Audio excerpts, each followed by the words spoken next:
संघ कभी किसी विचारधारा का विरोधी नहीं हो सकता, उसको ठीक करने का काम करता है। क्या संघ पॉलिटिकल लॉन्च पैड है या नहीं है? मैं एक सुझाव आपको भी दे रहा हूँ, अगर आपके खिलाफ माइंडसेट के अगर आपके सामने कोई बात कर रहा है ना, तो आपको कभी भी डायरेक्टली उस पर उंगली नहीं उठानी चाहिए।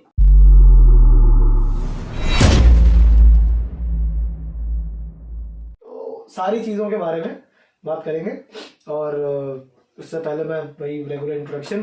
सो hey guys, hello, welcome back to the free spoken media. मेरा नाम है सनत श्रीवास्तव, और जैसा कि आपको पता है काफ़ी समय बाद हम लोग वीडियोस बना रहे हैं, एंड इसीलिए हमने सोचा कि उसी चीज़ से शुरू करते हैं जिस पे हम बेहतर थे।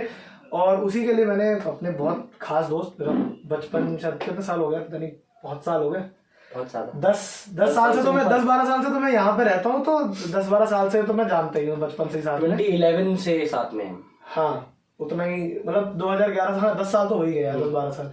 तो विशेष जो है, विशेष सिंह हमारे, वो भाई आरएसएस में एक बहुत अच्छा पद संभालते हैं एट कॉलेज विद्यार्थी लेवल, नगर कॉलेज विद्यार्थी प्रमुख। और ये पूरा छतरपुर इलाके के लिए, छतरपुर से आगे का जो एरिया है अपना, बेसिकली नगर जो है, हाँ, संघ की दृष्टि से फतेहपुर नगर पड़ता है। अच्छा, हाँ, तो इसके अंदर जैसे सतबड़ी का जो एरिया है, सतबड़ी से लेकर आखिरी भाटी तक, मोटा मोटा मैं मान लेता हूँ 5-7 किलोमीटर का एरिया, तो ज्यादा का रेडियस, 10 किलोमीटर का रेडियस होगा। तो उतने में जितने कॉलेज विद्यार्थी हैं उतने के भाई लीडर है, लीडर बोल लीजिए, प्रमुख बोल लीजिए, जो भी बोल लो। और विशेष ने बहुत पहले आरएसएस ज्वाइन करी थी। जब हम लोग स्कूल खत्म कर रहे थे तो हम लोग सोचा था क्या करें, इंजीनियर, डॉक्टर, और विशेष को पता था भाई पहले तो आरएसएस ज्वाइन करेंगे, उसके बाद देखेंगे। तो मैं तो याद है स्टार्टिंग से तेरा था यार उसके ऊपर, मतलब इसमें था तेरा इंटरेस्ट स्टार्टिंग से कहीं ना कहीं। देखो शरद भाई, देखो एक्चुअली ऐसा है ना कि संघ जो है एक बहुत ही बड़ा संगठन है। और अगर मैं पर्सनल अपने लेवल की बात करूं तो जो मेरी फैमिली है, जो मेरी मम्मी वाले परिवार है, मतलब जो मामा का जो परिवार है, वो बचपन से संघ से जुड़ा हुआ है। अच्छा।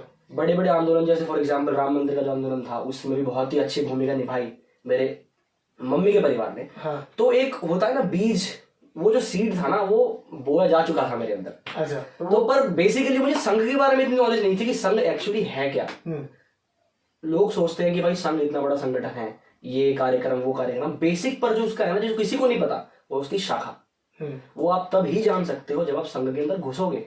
बाहर से बैठ के तो लोग तमाम के इंटरप्रिटेशन करते हैं। अब वो तो डेली न्यूज पे आती है, 5-6 लोगों की डिबेट में लाके कुछ भी बोल लो कि आरएसएस में ये गुंडागर्दी है और बहुत अच्छा है, नहीं है, सारी चीजें। तो मतलब वहीं से बचपन से ही एक रक्त के अंदर है। हाँ, वो खून में ही था कि भाई आरएसएस तो अपने लिए इम्पोर्टेंट है, और इसे समझना वो तुम्हारा अपना इंटरेस्ट था कि मैं आरएसएस को समझूंगा जरूर एक बार। तो उस चीज के बारे में यार मुझे समझना है कि तुम्हारे लिए इन 11th और 12th तुम्हारा क्या परिदृश्य था, कि आरएसएस के रिलेटेड ही था सब कुछ, या थोड़ा कहीं पॉलिटिक्स से रिलेटेड था, या फिर वो अलग था और ये अलग था? ये जो तुमने सवाल पूछा, पॉलिटिक्स और आरएसएस, ये आज के डेट में सबसे बड़ा सवाल है सबके लिए। हमारे जैसे आएंगे भी बात में अलग से, हमारे जैसे यूथ के लिए भी, और बाकी जो अलग अलग एज ग्रुप पे जो समाज है पूरा, सबके लिए। सबसे पहले आजकल तो देखा जाता है मेरे एज ग्रुप की, खासतौर पे जो गवर्नमेंट कॉलेजेस में पढ़ते हैं, जहाँ पे पॉलिटिक्स बहुत स्ट्रांग है, वो ये समझते हैं कि संघ मतलब राजनीति में आगे बढ़ने का तरीका। पर मेरे लिए, क्योंकि मैं प्राइवेट इंस्टीट्यूशन से पढ़ा हूँ, तो इतना मेरे को पॉलिटिक्स में इंटरेस्ट नहीं था, क्योंकि बचपन से मेरे परिवार के अंदर संगठन था, तो मुझे पहले से ही था कि मुझे संघ में जाना है। पर क्योंकि 10th क्लास तक मैंने रेगुलर स्कूलिंग की है, तो थोड़ा सा पढ़ाई को ज्यादा प्रायोरिटी देते हुए मैंने तो ध्यान नहीं दिया। पर 11th-12th मैंने रेगुलर नहीं किया।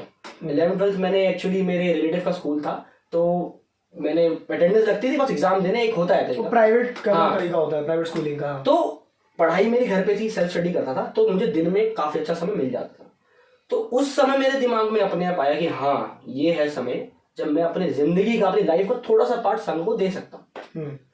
तो उस समय मैंने डिसाइड किया कि संघ को जाना चाहिए। पर मुझे ये भी नहीं पता था, मैं हूँ संघ परिवार से, पर मुझे ये तक नहीं पता था कि अपने एरिया में भी एक संघ की शाखा लगती है। अच्छा। कितनी बड़ी विडंबना है देखिए। तो एक मेरे जानने वाले हैं, मैंने उनसे, वो संघ में है पहले से, तो मैंने उनसे पूछा कि मुझे ज्वाइन करना है, क्या है तरीका। तो उन्होंने बताया कि बगल में एक शाखा लगती है, दिन का 1 घंटा देना होता है, तो उसमें जाइए, उसमें चीजें सीखिए और संघ में ज्वाइन करिए। फिर मैं धीरे धीरे शाखा जाना शुरू किया। पहले संघ में, शाखा में बेसिकली होता क्या है कि आपको खेल खिलाएंगे। जो नया नया न्यू कमर होता है जी। तो उसको तो एक ऐसा तो है नहीं कि दवाई का पूरा डोज एक साथ दे दो भाई, सब कुछ बता दो शाखा के बारे में, संघ के बारे में। वैक्सीन भी 2 बार में लग रही है। हाँ 2 बार, अब तो बूस्टर डोज भी लग रहा है। हाँ। 2 डोज भी कम पड़ रहे हैं हम तो सही बात कोविड है। के लिए। तो बस यही था कि मैंने शाखा जाना शुरू किया, हाँ। तो अलग अलग खेल खिलाना धीरे धीरे इंटरेस्ट होना चालू हुआ। मेरे देखो, मेरे पिताजी को, मेरी माता जी को संघ के बारे में ऑलरेडी बहुत नॉलेज थी, पर उन्होंने कभी मुझे इतना नहीं बताया। उन्होंने सब कुछ मेरे ऊपर छोड़ दिया कि मैं खुद समझूं, मैं खुद घुसूं उसके अंदर, मैं अपनी नॉलेज के हिसाब से, मेरी जितनी क्षमता है उस हिसाब से मैं समझूं, फिर आगे बढ़ूं। तो बस यही स्टार्टिंग की मेरी यही कहानी थी कि मैं शाखा में मैंने ज्वाइन की। अपना रोज सुबह 5 से 6, चाहे गर्मी हो, चाहे बरसात हो, चाहे सर्दी हो, 5 से जो समय है ना सुबह शाखा का, वही फिक्स है। अच्छा। न 1 मिनट लेट, न 1 मिनट अर्ली। अच्छा। तो टाइम से पहुंचो, 1 घंटा दो, हाँ। खेल कूद, अपनी व्यक्ति निर्माण, खेल कूद, अपनी फिजिकल डेवलपमेंट करो, मेंटल डेवलपमेंट करो, फिर प्रार्थना करो। प्रार्थना पे भी मैं आऊंगा आगे जाके, विषय थोड़ा आगे बढ़ेगा तो बस इसी, मेरा कोई पॉलिटिक्स से रिलेटेड कुछ था नहीं। मैं अपना शाखा में गया, अपना सीखता आगे बढ़। आज मुझे 2016 में मैं पहली बार शाखा के अंदर गया था, और आज मुझे लगभग 5 इयर्स के अराउंड, 6 इयर्स अराउंड हो गए। पर मैं अभी संतुष्ट नहीं हूँ, मैं अभी संतुष्ट नहीं हूँ। क्यों? क्योंकि जो एक पक्का स्वयं से, हम शाखा में आरएसएस के जो भी मेंबर होते हैं उनको हम स्वयं सेवक बोलते हैं। स्वयं सेवक मतलब स्वयं की इच्छा से, स्वयं की इच्छा से राष्ट्र हित में कार्य जो करना चाहता है वो एक आरएसएस का स्वयं सेवक होता है। तो ये एक ऐसा कार्य है, राष्ट्र से करके भी संतुष्टि मिल नहीं सकती आपको। सही बात है। तो धीरे धीरे अगर आप कार्य कर रहे हैं, आप अच्छे एक्टिव हैं, समाज के लिए कार्य कर रहे हैं, तो धीरे धीरे आगे बढ़ते जाएंगे आपको। और आपने स्टार्ट जब ये शुरू किया तो आपने बोला था कि आज मेरे भाई विशेष इस पद पे बैठे हैं। हाँ। अपने संघ का सबसे बड़ा जो है ना, इसमें पद कुछ नहीं होता। अच्छा। फॉर एग्जाम्पल जितने पॉलिटिकल पार्टीज है भाई, वो इस पद पे हैं, वो इस पद पे हैं, पर संगठन में पद नाम की कोई चीज ही नहीं है। यहाँ बोलते हैं दायित्व, रिस्पॉन्सिबिलिटी। अगर आप रिस्पॉन्सिबिलिटी को संभालने के योग्य हैं, अगर आप चाहते हैं, तो वो रिस्पॉन्सिबिलिटी आपको दी जाएगी। अगर आप मना कर देंगे नहीं मैं अभी इस क्षमता में नहीं हूँ, तो आपको रिस्पॉन्सिबिलिटी नहीं दी जाएगी। तो मैं बहुत ही सौभाग्यशाली अपने आप को मानता हूँ कि मुझे ये एक छोटी रिस्पॉन्सिबिलिटी मिली है कि मैं अपने एरिया के जितने भी कॉलेज स्टूडेंट्स हैं उनको एक मार्गदर्शन देता हूँ, संघ से जोड़ने का कार्य करता हूँ। तो ये भी काफी ठीक है यार, ये अच्छी एक अप्रोच है कि पद वाला कोई सिस्टम नहीं है। ठीक है। तो what I can understand is कि जिसको भी संघ से जुड़ना है, शाखा इज द ओनली मीडियम। मतलब ऐसा नहीं है कि लेट सपोज क्योंकि संघ है फाइनेंसेस भी होंगे, पीआर भी होगा, वो सब करने वाले जितने भी लोग हैं उस डिपार्टमेंट में, चाहे अकाउंटेंसी का हेड हो, चाहे पब्लिक रिलेशंस का हेड हो, वो कहीं ना कहीं एक टाइम पे शाखा के ही मेंबर होंगे जो धीरे धीरे रिस्पॉन्सिबिलिटी लेते हुए ऊपर आए। लेकिन कोई ऐसा नहीं होता कि यार एक दूसरी कंपनी को हायर कर लेते हैं, वो हमारे लिए ये काम कर देगी। हमारे में एक टर्म है संगठन में, संघ प्रवेश। अच्छा। भाई आपका संघ प्रवेश कब हुआ, मतलब आप पहली बार संघ में कब जुड़े। हाँ। तो वो बेसिकली उसका मीनिंग ये होता है कि आप पहली बार शाखा में कब आए। मतलब कोई और तरीका ही नहीं है प्रवेश करने का। प्रवेश का एक सबसे बेसिक चीज है आप शाखा में आना है। अगर आप एक बार भी शाखा में आ गए ना, हाँ। तो आप संगठन के हो चुके हो, आप संगठन बन चुके हो। Right. अब क्योंकि हमारा एज ग्रुप है, अभी मेरा टाइम अलाउ करता है कि मैं शाखा में जा सकता हूँ, दिन में 1 घंटा दे सकता हूँ, पर सिचुएशन हमेशा सेम नहीं रहती। तो इसका मतलब ये नहीं कि अगर शाखा में आपने आना छोड़ दिया तो संगठन आपको अपनाएगा नहीं, ऐसी बात नहीं है। तो अपने राष्ट्रीय स्वयंसेवक संघ के अलग अलग आयाम चलते हैं। उदाहरण के तौर पर धर्म जागरण हो गया। धर्म जागरण गतिविधियां बोलते हैं जो शाखा से थोड़ा हटके हैं। उसमें क्या है कि अपनी संस्कृति में जो समस्या आ रही हैं, हो रहा है, संस्कृति से जो लोग दूर जा रहे हैं, उनको वापस अपनी संस्कृति की तरफ लेके आना। कभी जोर जबरदस्ती नहीं, कभी भी प्रचार, एक तरह से प्रचार कह सकते हैं। आप बता रहे हो कि क्या प्रचार नहीं, जागरण कह सकते हैं। जागरण है वो, धर्म जागरण कह सकते हैं उसको। संघ कभी भी विरोधी नहीं हो सकता। संघ कभी किसी विचारधारा का विरोधी नहीं हो सकता। उसको ठीक करने का काम करता है, अपोज कभी नहीं करेगा, पर ठीक करने का कार्य करेगा। एंड ऑफ द डे आपके ऊपर है ना। अगर देखो आप बच्चे तो हो नहीं, और 18 साल से यदि आप ऊपर हो या उसके आसपास भी हो, तो उसके बाद से मेरा तो ये मानना है कि इट्स अप टू यू यार। नोबडी कैन टेल यू कि ये पार्टी अच्छी है, नोबडी कैन टेल यू कि ये प्रोफेशन अच्छा है, या फिर ये जो आजकल इम्पोर्टेंट है, ये लड़का लड़की अच्छा है, या आपके माँ बाप गलत है या सही है। एंड ऑफ द डे आपके ऊपर है। दुनिया तो 10 चीजें बोलेगी, लेकिन आपको डिसाइड करना होता है। तो वहीं पे आरएसएस के रिगार्डिंग एक ये भी सवाल उठता है कि हम सिर्फ आरएसएस को जानते हैं, मतलब राष्ट्रीय स्वयंसेवक सबने सुना है और न्यूज वाले चिल्ला चिल्ला के हमारे कानों में भर चुके हैं। इसके अलावा कोई आपने ऑर्गेनाइजेशन कभी कंसीडर नहीं करी ज्वाइन करते टाइम कि यार आरएसएस के अलावा भी तो कुछ होगा, ऐसा थोड़ी है कि सिर्फ एक आरएसएस ही होगा, और भी चीजें होंगी, तो उस बारे में थोड़ा बताओ यार। देखिए अपने देश के अंदर, देश छोड़िए पूरे विश्व के अंदर तमाम तरह के संगठन हैं, ठीक है। अगर मैं स्पेशली संगठन आरएसएस की बात करूं तो विश्व का सबसे बड़ा वॉलंटरी ऑर्गेनाइजेशन है ये, स्वयंसेवी संगठन है। ऐसे इतने स्वयंसेवक किसी और संगठन में नहीं है। संघ क्या सिखाता है, शाखा क्या सिखाती है? सबसे बड़ा कार्य व्यक्ति निर्माण, व्यक्ति निर्माण सिखाती है। क्यों? संघ की जो परम पूजनीय डॉक्टर साहब हेडगेवार जो थे हमारे, जिन्होंने स्थापना करी संगठन की, उनकी फिलॉसफी ये थी कि अगर हमें अपने राष्ट्र को सशक्त करना है, अगर अपने देश को, अपने राष्ट्र को, संस्कृति को स्ट्रांग करना है एक बार फिर से, जो थी एक समय में, तो अपने राष्ट्र के हर एक नागरिक, हर एक पर्सन को सशक्त करना है, सबका व्यक्ति निर्माण करना है, तो एज अ होल अपना राष्ट्र का निर्माण हो जाएगा, सशक्त हो जाएगा। तो ये जो फिलॉसफी है ना, ये मैंने किसी और संगठन में आज तक नहीं देखी। इतनी ग्राउंड लेवल पे कार्य कोई संगठन नहीं करता वो देखा मैंने। सर मैं अपने कुछ सोच समझ के बात बोलूं, क्योंकि मैंने देखा है। मेरे पिताजी एनजीओ से जुड़े हुए थे, हम लोग सोशल वर्किंग में बहुत, मैं बचपन से ही हूँ, तो तमाम एनजीओ अलग अलग लोगों से कांटेक्ट था। पर जो क्वालिटी, जो डिसिप्लिन मैंने संगठन के अंदर देखा है, और संगठन में घुसने के बाद अपने अंदर जो मैंने बदलाव देखा है ना, वो शायद ही किसी और संगठन में हो सकता है। तो इसीलिए मतलब that is the reason RSS is what you considered above everything. क्योंकि मेरे अंदर भावना थी राष्ट्र को लेकर कि भाई राष्ट्र के लिए कुछ करना है, सेवा करनी है। देखो मैं मानता हूं ना कि लोग बोलते हैं कि अगर तेरे में इतनी राष्ट्रभक्ति है, देशभक्ति है, तो जाके बॉर्डर पे क्यों नहीं लड़ देता, सही बात कहते हैं लोग। मेरा ये मानना है, अगर आप घर में बैठे हो ना, अगर आप रूम से बाहर निकल रहे हो और आपको आप स्विच ऑफ करके लाइट को बंद कर रहे हो, अगर आप चलते हुए पानी को भी बंद कर रहे हो ना, तो वो भी आपकी राष्ट्रभक्ति है, वो भी आपकी देशभक्ति, आपके अपने लेवल पे। तो वो संगठन हमें सिखाता है। तो वो आपका अपने पर्सनल लेवल पे जो भी आप कर रहे हो, that is how it is happening यार। ठीक है, अगर आप पर्सनैलिटी निर्माण की बात करते हो, वहां पे मुझे ये समझना है, I really want to know कि as a young person we want a lot of things. ठीक है, हम जब कॉलेज से निकल रहे हैं या फिर हम जब स्कूल से कॉलेज में जा रहे हैं, तो हम चाहते हैं कि अच्छी से अच्छी जॉब लगे, अच्छी से अच्छी पढ़ाई करें। ठीक है, उस सब में कहीं भी, या फिर आजकल भी जो एक सोशल वर्क है उसका रोल बहुत कम है। Tata institute of social sciences जैसे कुछ एक है, वो जो करवाते हैं हम bachelors in social work, master in social work, बहुत कम लोग करते होंगे शायद।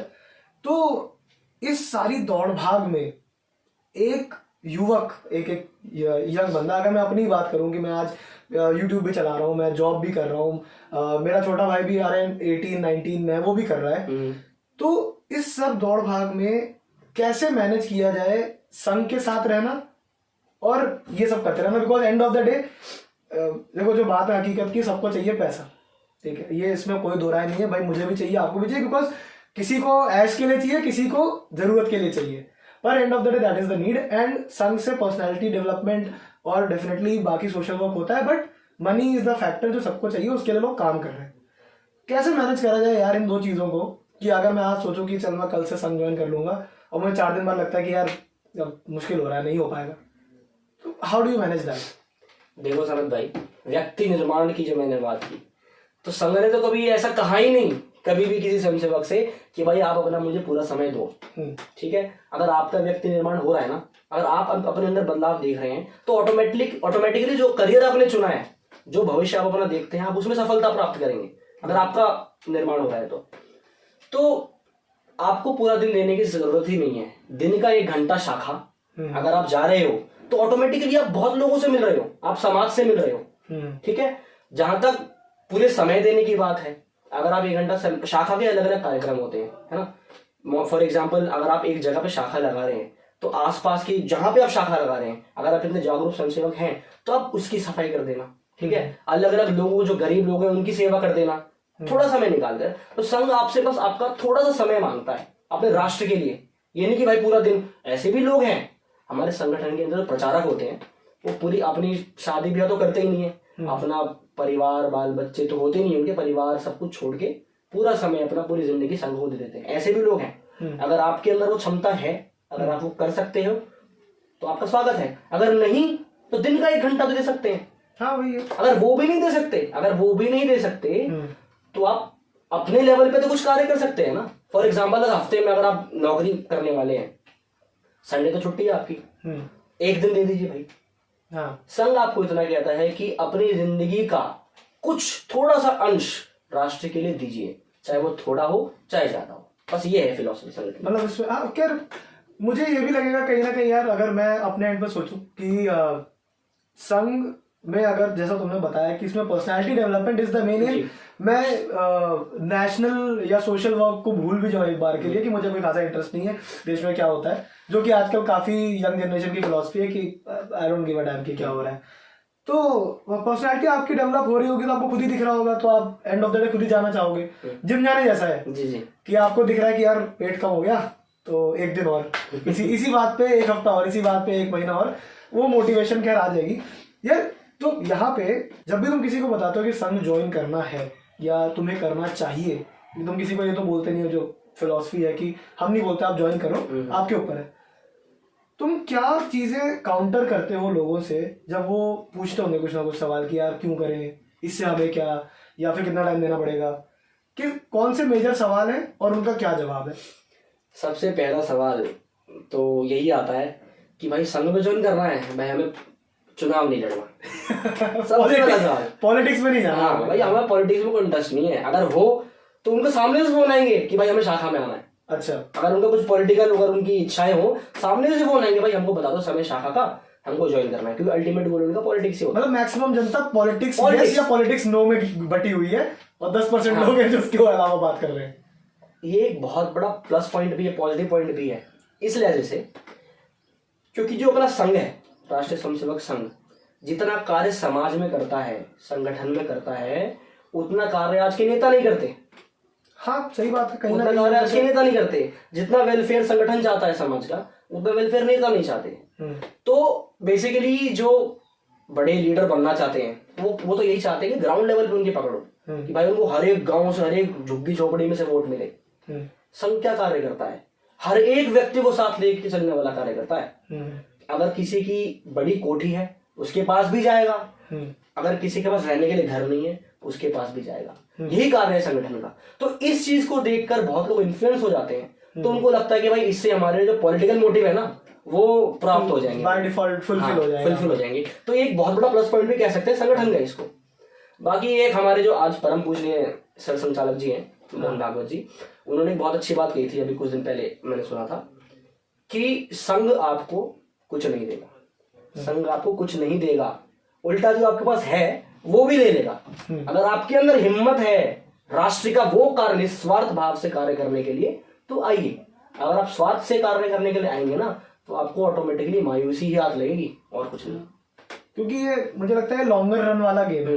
ये ऐसा गेम नहीं है जो आपने 3 महीने किया और मुझे प्रमोशन मिल जाएगा, फिर मैं जो भी आपके नेक्स्ट मतलब एक एग्जीक्यूटिव लेवल के बाद जो टीम लीडर के बाद मैनेजर जिसे कॉर्पोरेट में बोलते हैं, वो अगर आपको 6 महीने 3 महीने में नहीं दिखा तो ऑटोमेटिकली आपकी जो है भावना खत्म हो जाएगी। लेकिन अगर आप वो सोच के ही नहीं आओगे तो फिर वो चलती रहेगी, क्योंकि आपके दिमाग में कुछ ऐसा है नहीं, जब मिलेगा तब मिलेगा टाइप्स। भाई अगर आपकी भावना प्योर है ना, अगर शुद्धता है आपकी भावना के अंदर कि भाई मैं निस्वार्थ भाव से, मेरा सच में मोटिव है कि अपने समाज के लिए, राष्ट्र के लिए, देश के लिए, संस्कृति के लिए कुछ करना चाहता हूँ, तो ही आप संगठन में आइए, वरना हम हाथ जोड़ लेते हैं भाई ऐसे लोगों से।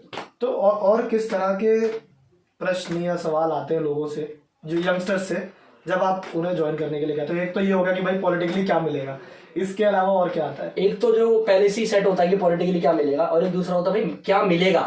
अच्छा, हाँ, पॉलिटिक्स छोड़ो, मिलेगा क्या? तो हमारा जवाब देखो सीधा यही होता है, एज ग्रुप पे डिपेंड है। हाँ, जिस एज का जो लड़का होता है या बंदा होता है, हम उसको उस तरह से समझाते हैं। हाँ, अगर कोई मेरी एज ग्रुप का है, कॉलेज लेवल का या 12th 11th 12th वाला, तो हम उसको ये कहते हैं कि क्योंकि वो इतना मेंटली पहले से डेवलप्ड है, तो हम उसको ये कहते हैं कि अगर आप पूरे दिन में इतने बिजी शेड्यूल में अगर आप 1 घंटा अपने शरीर को दे रहे हो और अपने माइंड को दे रहे हो, उसका डेवलपमेंट कर रहे हो, आपको नॉलेज प्राप्त हो रही है। हमारे शाखा में अलग अलग जगह के, सिर्फ एक एरिया की सीमित नहीं होती शाखा, अलग अलग जगह के, अलग अलग जिलों से, अलग अलग प्रांत से लोग आते हैं, अलग अलग पोस्ट पे हैं, जो संघ से हटके भी एक छोटी सी शाखा के अंदर आते हैं और अपना ज्ञान बांटते हैं। तो इससे फायदा किसका है? आपका है। हाँ, आपका डेवलपमेंट हो रहा है, आपको नई नई चीजें सीखने को मिल रही हैं। आप अगर आज 2 बंदों के सामने खड़े होकर बोलने में अगर नर्वसनेस होती है, आप शाखा में 1 महीना आइए, सिर्फ 1 महीना, आपको मैं दावा के साथ कह सकता हूं कि आप हजारों की भीड़ के सामने बिना किसी शिकन के, बिना किसी नर्वसनेस के बोल सकते हैं बिना रुके। ये है फायदा शाखा का। ये है फायदा 1 घंटा देने का अपने आप को, सिर्फ शरीर को ही नहीं, अपने बौद्धिक विकास को भी। समझ रहा हूँ। तो मतलब वही जो पर्सनालिटी डेवलपमेंट है, but this is the major question that people ask. I guess वही अप्रोच सबकी भी रहती है, यार हमें क्या मिलेगा, हम कर तो देंगे मिलेगा क्या वो बता दो यार। तो पॉलिटिक्स के एंड पे अगर मैं बात करूं, let's ask this question upfront कि क्या संघ पॉलिटिकल लॉन्च पैड है या नहीं है? क्योंकि इस एज में देखो, जो एक सीढ़ी आप जो हम देखते हैं नॉर्मली लोगों में, आरएसएस ज्वाइन किया एट अ यंग एज, फिर कॉलेज गए तो कॉलेज में एबीवीपी या जो भी है, एनएसयूआई शायद दूसरा होता है, तो उसे ज्वाइन किया एंड यहाँ से लीडरशिप थोड़ी सीखी, फिर वहां जाके किया, फिर उसके बाद आपने पॉलिटिक्स में कदम रख दिया। ये एक स्टेप बाय स्टेप अब बन चुका है जो बहुत लोग ले चुके हैं। तो ये कितना सच है as per your experience as a नगर प्रमुख फॉर कॉलेज विद्यार्थी कि संघ एक पॉलिटिकल लॉन्च पैड की तरह काम करता है? टोटली नहीं कहूंगा, लेकिन जिसको चाहिए उसके लिए पॉलिटिकल लॉन्च पैड बन सकता है। अगर आप चाहते हैं कि संघ में, शाखा में आने से अगर आपको पॉलिटिकल फायदा चाहिए और अगर आपको लगता है कि आपको मिल सकता है तो आ जाइए, हमने कभी रोका नहीं। अच्छा। ठीक है, हमने कभी किसी विचारधारा का विरोध नहीं किया। ये लड़ाई किसी पॉलिटिकल पार्टी, किसी सरकार की नहीं है जी। ये हम किसी संघ कभी पार्टी को सपोर्ट नहीं करता, संघ सपोर्ट करता है आइडियोलॉजी को। ठीक है, हमारे शाखा से निकले हुए जो समझौते आज कांग्रेस में भी है, आज एनएसयूआई में भी है। ये ऐसा नहीं है कि सिर्फ शाखा के समझौते सिर्फ एबीवीपी वाले ही होते हैं। क्योंकि उनका व्यक्ति निर्माण होता है, क्योंकि उनका पर्सनैलिटी डेवलपमेंट इतना हो गया है, आगे उनकी चॉइस कि वो उस जो उन्होंने हुनर सीखा उसको वो कहाँ पे व्यक्त करना चाहते हैं। तो अलग अलग कॉलेज, जैसे कॉलेज स्टूडेंट्स के अंदर अलग अलग, जैसे विद्यार्थी परिषद हो गया, स्टूडेंट काउंसिल एनएसयूआई हो गया जो कि कांग्रेस का है। तो अपने कई सारे समझौते एनएसयूआई के अंदर भी हैं। विचारधारा, अगर आप राष्ट्र के विरोध में कुछ कार्य नहीं करते, अगर आपकी प्रो कंट्री है, प्रो नेशन है आप, अगर आप समाज के लिए कार्य करना चाहते हैं तो आप चाहे किसी भी पार्टी में जाइए, संघ को उससे कोई लेना देना नहीं है। संघ सिर्फ आइडियोलॉजी को सपोर्ट करता है, संघ कभी किसी पार्टी या गवर्नमेंट का विरोध नहीं करता है। और संघ आपको, मतलब व्हाट यू मीन टू से, संघ आपको लॉन्च भी नहीं कर सकता, लॉन्च नहीं कर सकता पॉलिटिकल्स में। तो बेसिकली आप लीडरशिप यहाँ से सीख रहे हो, आपके ऊपर है, जा सकते हो। क्योंकि ऑटोमेटिकली अगर आप संगठन के अंदर एक्टिव हैं तो आप वैसे ही बहुत ही परिचित चेहरा है। हाँ, समाज के अंदर बहुत चर्चित चेहरा है। अगर आप संघ के अंदर एक्टिवली एक स्वयंसेवक हैं, समाज में कार्य करने हैं, तो ऑटोमेटिकली आपको सब जानते हैं। करेक्ट, बहुत परिचित चेहरा है। तो अगर उसके बाद अगर आप किसी पॉलिटिकल पार्टी को ज्वाइन करते हैं तो आपको उसका फायदा मिलना है जाहिर सी तौर पे। मतलब वो फिर वो जैसे पिक्चरों में दिखाते हैं ना कि इस पर्सन क्या ऑलरेडी फेमस था, हाँ, तो पॉलिटिकल पार्टी ने उसे खुद ही बोल दिया कि बस, भाई आपके पीछे इतने लोगों का सपोर्ट है तो आप हमारी में आ जाइए, जिसमें भी आ जाइए, और फिर वो आगे वैसे ही पॉलिटिक्स में लोग ज्वाइन करते हैं। बिकॉज ऑब्वियस है, कोई जाके ऐसे कोई कंपनी तो है नहीं इंटरव्यू दिया जाके कांग्रेस के ऑफिस के बाहर कि मुझे एग्जीक्यूटिव बना दो अपना। तो बस ये भ्रांति जो फैलाई जाती है, चाहे मीडिया के द्वारा हो, चाहे अलग अलग प्रकार के जो लोग होते हैं, विचारधारा है, उनके द्वारा ये भ्रांति फैलाई जाती है कि संघ एक पॉलिटिकल लॉन्च पैड है। अगर आप संघ में संघ को ज्वाइन कर रहे हो तो वो आपको भाजपा ज्वाइन करा देगा। हाँ, to be specific, political launch pad भी नहीं, भाजपा ज्वाइन करा देगा। तो ये बहुत ही बड़ी गलतफहमी है। अगर आप इसी रीजन से आ रहे हो ना तो आपको मायूसी प्राप्त मिलेगी, उसके अलावा कुछ प्राप्त नहीं होगा। ये बात भी सही है, क्योंकि वो वही विचारधारा का फर्क है। हाँ। यार विचारधारा की बात करी है, देखो फॉर एग्जाम्पल अगर मैं 10 लोगों को रखूं एक रूम में, youth again all of them, वही 18 से 25 का एज ग्रुप, और विचारधारा की बात कर लेते हैं, हर बंदे की अलग होती है।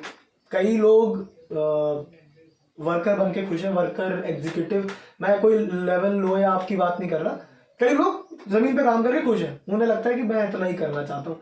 कई लोगों के अंदर मैनेजरियल टेंडेंसी होती है कि वो चाहते हैं कि यार मुझे ना 4 लोगों का हेड बनना है, that is what I feel I can do. अब वो कर सके ना कर सके, that is up to them, वो बाद में कैसे होता है।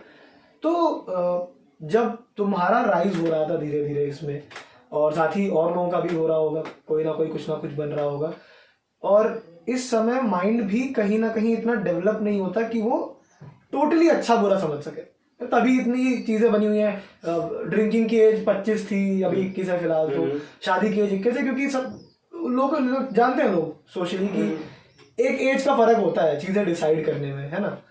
तो ये तुम्हें कभी एक्सपीरियंस करने मिलता है संघ में कि लोगों की जो यंगस्टर्स है उनकी विचारधारा अलग है, आपस में मनमुटाव आ रहा है, लड़ाई हो रही है, या कोई संघ की विचारधारा से अलग जा रहा है क्योंकि उसे लग रहा है कि ये सही नहीं होता, अब तुमको चीज बरसों से चली आ रही है, तो कहते हैं वो कहेगा कि नहीं ये तो बेकार है, इसका कोई सेंस नहीं है। तो इस चीज से कैसे डील करते हो तुम, यंगस्टर्स का जो ये एक माइंडसेट है कि मुझे ज्यादा आता है और किसी को नहीं आता टाइप्स?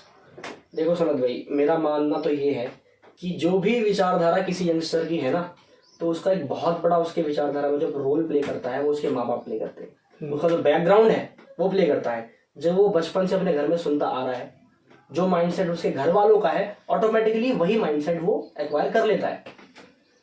संघ जो, जहां तक विचारधारा की बात है, अगर मेरे सामने 4 लोग खड़े हैं तो मैंने कहा ना पहले कि संघ कभी विरोध नहीं करेगा, मैं कभी किसी का विरोध नहीं करूंगा, उसकी हाँ में हाँ मिला दूंगा। अगर वो मेरे विचारधारा से कुछ खिलाफ बात कर रहा है तो मैं उसको मान लूंगा। पर क्योंकि संगठन जो है वो एक लॉन्ग प्रोसेस वाला काम करता है, मैं इसको इतना बोलूंगा ठीक है भाई मैंने तेरी सम्मान ली, तो एक बार शाखा में आके देख ले। आप एक बार शाखा में आ जाइए, आप धीरे धीरे धीरे धीरे, मुझे पता है उसके अंदर परिवर्तन आ जाएगा। तो मैं एक सुझाव आपको भी दे रहा हूँ, अगर आपके खिलाफ माइंडसेट के अगर आपके सामने कोई बात कर रहा है ना, तो आपको कभी भी डायरेक्टली उस पर उंगली नहीं उठानी चाहिए। क्योंकि आपने उंगली उठा दी, या तो वो आपका बन जाएगा या तो वो आपसे बिल्कुल ही कट जाएगा। पर संघ जो है कटने वाला काम नहीं करता है, चाहे कैसा भी सामने वाला हो उसको अपनाना है। तो हम एक लॉन्ग प्रोसेस, स्लो प्रोसेस में विश्वास करने वाले हैं। तो लेकिन देखो ये तो वो बात होगी जहाँ पे जो इंसान जो ये बात बोल रहा है उसने अभी तक संघ ज्वाइन नहीं किया है। अगर जिसने ज्वाइन किया है, कल को आपकी शाखा में यार हर दिन नए लोग आ रहे हैं, कुछ लोग उसमें जैसे आप नगर प्रमुख हो, कोई किसी और छोटे लेवल पे प्रमुख होगा या कुछ होगा, तो एक जो पावर टसल क्योंकि पिक्चरों में दिखाते हैं, और जब तक वो एक डायलॉग है ना उसका मिर्जा किसका, वासेपुर का, कि जब तक देश में सिनेमा है लोग क्या, तो क्या ही बोलूं, जब तक देश में सिनेमा है लोग बेवकूफ बनते रहेंगे, आपको पता है क्या बनते रहेंगे। तो जब तक देश में सिनेमा है, सच बात है कि लोग उल्टी सीधी चीजें देखते रहेंगे, पावर टसल देखेंगे, ये देखेंगे कि कैसे किसी से आगे निकला जाता है और यूथ को इफेक्ट करता है। तो उस चीज को कैसे हैंडल करते हो जब इंटरनली जो एग्जिस्ट करते हैं लोग वो पावर टसल करने लग जाए, उनकी एज है 21, 22, 25 और लगे हैं वो ये सोचने में कि मैं यहाँ जीत गया ना, बस फिर मैं फन्ने खा बन जाऊंगा। देखो जीतने हारने की जो बात है ना, अभी मैं जो मेरा लेवल है, अगर मैं अपनी लेवल की बात करूं तो मैं एक नगर में से सीमित हूं। मेरे ऊपर बहुत है, मेरे ऊपर जिला भी है, मेरे ऊपर प्रांत भी, विभाग भी है, प्रांत है, क्षेत्र है, पूरा राष्ट्र है। तो मेरा कोई लेवल नहीं है।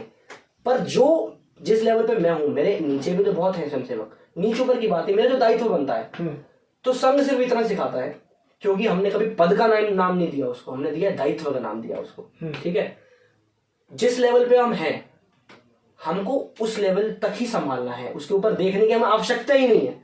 अगर आप उस लेवल तक बहुत अच्छा कार्य कर रहे हैं, अगर आप संतुष्ट हैं, अगर आपको ही संतुष्टि नहीं है अंदर से ना, तो आप कोई कार्य नहीं कर रहे। अगर आप संतुष्ट हैं कि आप जो कार्य कर रहे हैं उसका कुछ ना कुछ असर हो रहा है, आप दीवार में पंचिंग करिए, कोई दीवार हिलने नहीं वाली, पर आप एनर्जी लगा रहे हैं उसमें, पर उसका कुछ रिजल्ट नहीं निकल रहा। बस वही है, अगर आप समाज के लिए कोई भी कार्य कर रहे हैं, अगर आपके नीचे, जैसे मैं कॉलेज स्टूडेंट्स का काम देख रहा हूँ, अगर मैं कॉलेज विद्यार्थियों के अंदर परिवर्तन लाने में समर्थ हूँ, अगर उनके अंदर में बदलाव लेके आ रहा हूँ, उनको राष्ट्र हित की तरफ मोड़ रहा हूँ, तो मैं कार्य कर रहा हूँ। जहां तक पावर टसल की बात है, ये बहुत ही आम है। देखो कोई भी ऑर्गेनाइजेशन हो, ये चीज आ ही जाती है। ये अगर छोटे शाखा के स्तर पे भी अगर हम जाएं, तो शाखा भी अलग अलग दायित्व होते हैं। शाखा को हैंडल करना, शाखा को चलाने वाला मुख्य शिक्षक हो गया, ठीक है, शाखा में अलग अलग जो ग्रुप्स बनते हैं, एज ग्रुप को बांट के, उसका गण शिक्षक हो गया, गणनायक हो गया, शाखा टोली जिसको बोलते हैं। जितना इंपॉर्टेंट, जितना महत्व एक शाखा कारवा हेड का है, उतना ही इंपॉर्टेंस एक गणनायक का भी है। क्यों?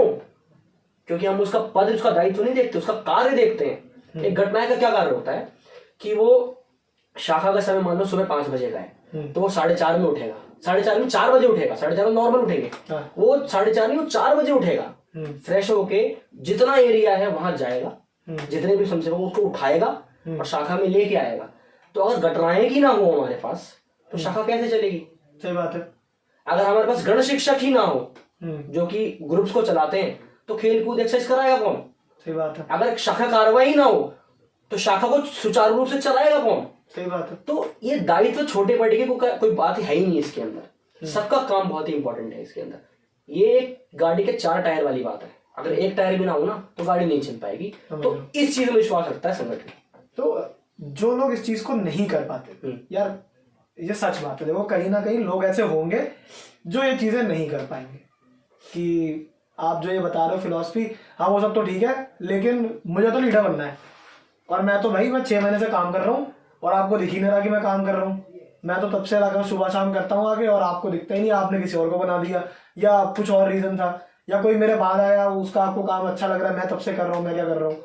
जो कि कॉर्पोरेट में भी दिखता है, हर जगह लोगों का रोना तो लगा ही रहता है वाला कि मैं मुझे क्यों नहीं बनाया। तो क्या उस केस में किसी के एक्सट्रीमिटी पे क्या संघ उसको निकालता भी है, या संघ डिसिप्लिनरी एक्शन भी लेता है? किस तरह से हैंडल करता है, या आप एज अ यंग लीडर कैसे हैंडल करते हो उसे? देखो संघ कोई कंपनी तो है नहीं, कोई एमएनसी तो है नहीं कि अगर आप घुस गए तो भाई अब रेजिग्नेशन लेटर दो निकलो। हाँ। ऐसा तो है नहीं। अगर आप लाइफ में अगर 2 साल के भी हैं, गोद में अगर आप चलने की भी आपकी क्षमता नहीं है और आपके पिताजी आपको शाखा में लेके आ रहे हैं गोद में, तो आपका संघ प्रवेश हो गया। समझ गया, संघ प्रवेश हो गया, तो आप निकल नहीं सकते कभी। आप स्वयंसेवक हैं और वंश स्वयंसेवक, ऑलवेज स्वयंसेवक, आप नहीं निकल सकते उससे बाहर। तो इसमें निकालने का तो कुछ नहीं होता। जहां तक एक्शन की बात है, तो अगर कोई स्वयंसेवक अगर ऐसा है जो इस तरह का सोच रखता है, तो उसके खिलाफ एक्शन नहीं होंगे, उसको बुलाया जाएगा, उसके घर में बैठा जाएगा, उसको समझाया जाएगा। अगर वो कुछ गलत सोचता है तो समझाया जाएगा। अगर फिर भी नहीं, अगर वो चाहता है कि वो लीडर बन जाए, तो कोई समय अगर आप उसके अंदर क्वालिटी देखेंगे उसको बनाएंगे। क्योंकि ये जो है ना, किसी ऊपर कोई मालिक नहीं बैठा है इसका, ये सबके मेल जोल से चलने वाला कार्य है। ठीक है, एक शाखा के अंदर जो शाखा टोली है, पूरे जितने स्वयंसेवक है ना, वो सब एक जगह बैठते हैं। 1 घंटा शाखा के अंदर 5-10 मिनट हम इसका भी निकालते हैं कि सब एक साथ बैठेंगे और विचार विमर्श करेंगे। सबके सहमति से जो माना जाएगा वही आगे किया जाएगा। तो इसमें पावर टसल और इसमें डिसिप्लिनरी एक्शन की कोई बात नहीं है, समझाते हैं। तो मतलब बेसिकली वैसा है कि अगर आपको लगता है कि आपको मैनेजर, फॉर एग्जांपल लीडर बनना चाहिए, मैनेजर बनना चाहिए, तो इन दैट केस ठीक है, it is open to voting, and if people think कि that is the case, then fair enough. If people don't think, then ऊपर वाला भी कुछ नहीं कर सकता। वाला हिसाब है कि कोई आपको फेवर नहीं कर सकता कि आपको फेवर करके उसने बना दिया कि मेरा छोटा भाई है तो वही बनेगा टाइल्स वाला। ये तो चलता ही नहीं। हाँ, तो ये ऐसा कुछ हो नहीं सकता। Fair enough. अब before we move towards the culmination of this episode, एक बहुत इंपॉर्टेंट एस्पेक्ट जो है वो है हिंदुत्व का। मुझे इससे याद आया क्योंकि आपने टीका लगा रखा, थोड़ा गेटअप वैसा है जो एक हिंदुत्व के प्रति इशारा कर रहा है। तो यार ये बात हमने अपने चैनल पे पहले भी करी है कि अश्विनी जी आए थे जो एक आरएसएस के काफ़ी इंपॉर्टेंट ऑब्जर्वर हैं, उन्होंने चीज़ें काफ़ी क्लोजली देखी है। तो उन्होंने काफ़ी इंडिपेंडेंटली अपना ओपिनियन दिया था कि हिंदुत्व क्या है और संघ उसको किस तरह से प्रमोट करता नहीं करता है। एज अ यूथ, अगेन मैं वही बोलूँगा यार कि as a icon of the youth, आप भी टीवी देख रहे हो, हम भी देख रहे हैं, हमें भी दिख रहा है कि सुबह शाम वही नौटंकी चल रही है कि हिंदू ने मुसलमान को मारा एंड सो हिंदू मुसलमान के ऊपर वीडियो बना दो, वीडियो विल रॉकेट। मैं इस वीडियो में 4 बार बोल दूं मुसलमान बेकार है, हिंदू बेकार है, बस तुरंत देखना ये वीडियो आसमान फाड़ देगी, क्योंकि that's how media is working at the moment. But मैं तुमसे समझना चाहूंगा कि जो ऊपर हो रहा है, सी यू कैन नॉट से कि आपके जो संघ प्रमुख हैं श्री मोहन भागवत जी, वो पॉलिटिकल पार्टीज के साथ उठते बैठते नहीं है, बात नहीं करते, बिकॉज वो उनका काम है, उस रोल पे, उस दायित्व पे उन्हें वो करना जरूरी है, क्योंकि सबके साथ चलना पड़ा। देश के आप इतने बड़े ऑर्गेनाइजेशन चला रहे हो वर्ल्ड की, तो साथ में जो और देश चला रहे हैं उनके साथ भी तो उठना बैठना पड़ेगा ही।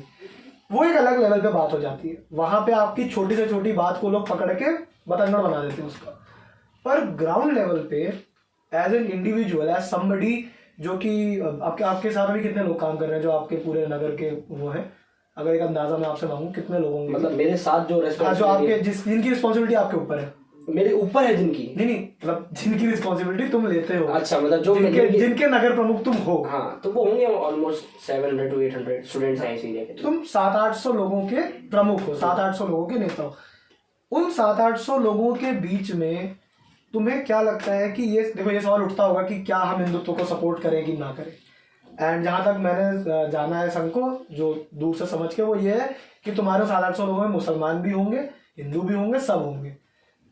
क्या इंटरनली लोअर लेवल पे ये चलता है एंड ये बहुत कैंडिडली मैं अपफ्रंट पूछ रहा हूँ, क्या एग्जीक्यूटिव लेवल पे, ग्राउंड लेवल पे ये होता है कि हिंदुइज्म इम्पोर्टेंट है, हिंदुत्व इम्पोर्टेंट है, एंड बाकी सब जो है कहीं ना कहीं आप ओवर पावर करना चाहते हो बाकियों को, चाहे लोग अपनी बातों में कर रहे हो, चाहे वो ये बता रहे हो कि सबसे पहले हिंदुइज्म ही आया था, सबसे पहले हिंदू ही था, पूरा विश्व हिंदू था। एक तरह से आप दूसरों को ये बता रहे हो कि भाई तुम बाद में आए हो, पहले तो हम ही थे। किसी भी तरीके से बताते हो, बिकॉज आप एक्सप्लिसिटली नहीं बोल सकते, क्योंकि ये सब मैंने सुना है इसलिए मैं बता रहा हूँ। तो ग्राउंड लेवल पे ये होता है या नहीं होता है, ये आप बताओ मुझे। To be frank, ground level पे 100% होता है। अच्छा, 100% होता है, पर मैं ये नहीं कह रहा कि संगठन उसको प्रमोट करता है, होता है। जहां तक संगठन की विचारधारा, जो संघ की फिलॉसफी है, जैसा अश्विनी जी ने पहले भी बताया था कि संघ की विचारधारा में, संघ के तरह में हिंदू क्या है, हिंदुत्व क्या है, हिंदुइज्म सुप्रीम कोर्ट भी कह चुका है भाई, उसको तो मानो। हिंदुइज्म कोई पूजा पद्धति, कोई मजहब नहीं है, it's just a way of life, ये एक संस्कृति है। करेक्ट। अगर आप भारत के अंदर रहते हैं, अगर आप भारत माता को पूजते हैं, अगर आप राष्ट्र की जितनी भी छोटी छोटी चीजें हैं, सूर्य है, सूर्य हमको रोशनी देता है तो हम उसको रिस्पेक्ट करते हैं भाई, ठीक है। पेड़ पौधे हमें जीवित रखने में सहायता करते हैं, हम उनको रिस्पेक्ट करते हैं, हम अपने बड़े बूढ़ों के पैर छू के प्रणाम, उनका आशीर्वाद लेते हैं।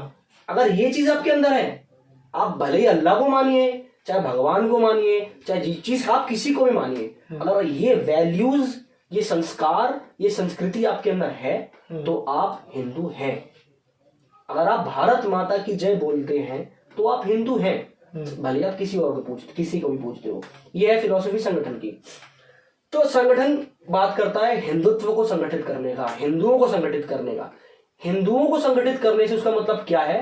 राष्ट्र प्रेमियों को संगठित करने का, राष्ट्र भक्तों को संगठित करने का, देश के लिए जो कार्य करना चाहते हैं, देश के लिए मरने मिटने सर कटाने को जो तैयार है, रक्त बहाने और अपना रक्त बहाने को जो तैयार है, उनको संगठित कर जो करने का काम करता है वो कर रहा है संगठन, भले ही आप किसी को भी पूछते हो जी, ठीक है। और हमारे जो शास्त्र है, हमारे जो हिंदू देवी देवता जो शास्त्र है, पुराण है, वेद है, वो भी यही बात कहते हैं, यही फिलॉसफी है हमारी असली। मैं तमाम पाखंड पे नहीं जाना चाहता, पाखंड भी है बहुत कुछ, बिल्कुल है, बहुत पाखंड है, हाँ। ये बहुत ही नेगेटिव पॉइंट्स है हमारे संस्कृति के, हमारे धर्म के जो बना दिए गए बाद में, जो अल्टीमेटली इंटरप्रिटेशन पे डिपेंड करता है, लोगों ने क्या बोला, किसी ने क्या, पर वो सच्चाई नहीं है हमारी। तो जो हमारी सच्चाई है हम उस पर बात करते हैं, चाहे आप इसको हिंदुत्व बोलिए, चाहे आप सनातन धर्म बोलिए, चाहे आप कुछ भी बोलिए। अच्छा। एक हिंदू इज इक्वल्स टू देशभक्त, एक हिंदू इज इक्वल्स टू राष्ट्र के लिए समर्पित, हम उसकी बात करते हैं। आप इंटरप्रिटेशन तो कुछ भी हो सकता है उस चीज, तो वही चीज मुझे लगता है फिर वही शाखाओं में भी वही बातें होती है, वही बताया जाता है। अब ये बात भी आपकी सही है कि end of the day it is up to the individual. मैं आपकी बात में ये इंटरव्यू यहाँ करूँ और इसके बाद बाहर जाके बोलूँ कि यार जो भी है, हिंदू तो मुसलमान से ऊपर ही होता है, चाहे कुछ हो जाए, या हिंदू क्रिश्चियन से ऊपर होता है, या क्रिश्चियन बाकी सबसे ऊपर होता है, वर्ल्ड का सबसे बड़ा धर्म है, ये सब मैं बाहर जाके बोलूँ, वो मेरा पर्सनल ओपिनियन है, उसका आप कुछ नहीं कर सकते। पर जब तक आप संघ में हो, ideally that is the case, I am getting it right. अगर ऐसा सच्चाई होती कि भाई हिंदू बड़ा हम बताते, तो हम कभी वसुधैव कुटुंबकम की बात ही नहीं करते, और ना सारे देशों में हो पाते मेरे ख्याल से। वही बात है ना, हम वसुधैव कुटुंबकम की बात करते हैं तो हम ऐसा कभी सोच ही नहीं सकते कि हिंदू बड़ा या मुसलमान बड़ा। तो बस ये हमारी विचारधारा है जी। समझ रहा हूँ, तो मतलब इसमें कोई उससे रिलेशन नहीं आता है कि ये हिंदुइज्म है या ये है, और इस तरह से। तो मेरा बोलना यही है कि भाई अगर आपको जानना है ना संगठन को, तो आप बाहर बैठ के तीर मत मारिए हवा में, आप घुसिए अंदर, तब पहचानिए उस चीज को। ना आप मीडिया की मानिए, ना चाहे किसी की मानिए, आप घुसिए। और प्लस फर्स्ट हैंड एक्सपीरियंस आसान है, मतलब ऐसा भी नहीं है कि आपसे कोई कह रहा है कि आओ मिलिट्री ड्रिल करो, उसके बाद आपको लेंगे। आपको एक शाखा में जाना है, कोई एंट्री फीस नहीं है, कोई वो नहीं है, गेट खोलो गेट खुला है टाइप्स। आप अंदर गए, आपने देखा शाखा लग रही है, बैठ के देखना है, 10 दिन बैठ के देखो, करने की हिम्मत जुटा ली है तो करने लग जाओ, नहीं समझ आ रहा है तो फिर you are free to not come again, that's okay, बिल्कुल। But there is nobody saying कि किस तरह से होगा, फेयर इनफ यार। तो इस सब को समझते हुए मुझे ऐसा लगता है कि एटलीस्ट जो 700-800 लोग हैं वो तो खैर अच्छे हाथों में ही है, विशेष भाई दोस्त है मेरा, तो मैं साइड तो लूंगा ही, लेकिन उसके अलावा भी ये है कि as a perspective of youth मुझे काफ़ी जानने मिला कि यार from coming from you know this age group, मुझे ऐसा लगता है कि whatever you have told in this interview is fairly right for everybody to understand and they should understand this because end of the day अगर हमारी age group के लोग, आप किसी भी चीज़ को ज्वाइन करिए, आप आरएसएस को ज्वाइन करिए मत करिए, but you should spend some time at least for yourself.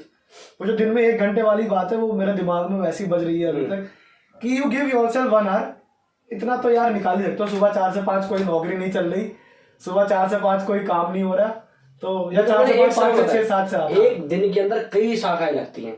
अगर आप आसपास की शाखा जो आपकी, अगर उसका समय 5 से 6 का है तो आप किसी दूसरे शाखा में जाइए जो आपके सही समय पे लगती हो, जिस टाइम आप फ्री हो। सबका अलग अलग टाइम है, कई सारी शाखाएं, आप किसी में भी जा सकते हैं। राइट। तो ये उस तरह से काम करता है।